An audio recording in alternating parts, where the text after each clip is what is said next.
અમરપુરા ગામે મહાકાળી માતાજી મંદિરમાં ચોરાયેલ મુદ્દામાલ પરત આવતા સન્માન સમારોહ યોજાયો। અમરપુરા મહાકાળી માતાજી મંદિરમાં થોડા દિવસ અગાઉ 8 લાખથી વધુની ચોરીની ઘટના બની હતી। જે બાદ ક્રાઇમ બ્રાન્ચ અને માણસા પોલીસ ટીમ દ્વારા ચોરીને અંજામ આપનાર આરોપીને ઝડપી પાડી તમામ મુદ્દામાલ રિકવર કરવામાં આવ્યો હતો।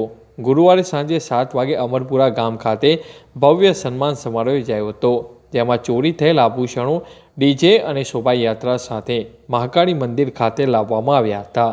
જે બાદ સન્માન સમારોહ કાર્યક્રમ યોજાયો હતો, જેમાં એસપી સહિત પોલીસ સ્ટાફનો ગ્રામજનોએ આભાર વ્યક્ત કર્યો હતો અને પોલીસ અધિકારીઓનું સન્માન પણ કરવામાં આવ્યું હતું। આ કાર્યક્રમમાં એસપી રવિ તેજા વાસમ શેટ્ટી, પૂર્વ ધારાસભ્ય અમિતભાઈ ચૌધરી, જિલ્લા ભાજપ પ્રમુખ Anilbhai Patel, LCB PI DB Vada, Dudhsagar dairy director Kanubhai Chaudhary, DYSP PD Manvar, PI PJ Chudasama, police અધિકારીઓ, ગામના સરપંચ અને મોટી સંખ્યામાં ગ્રામજનો જોડાયા હતા।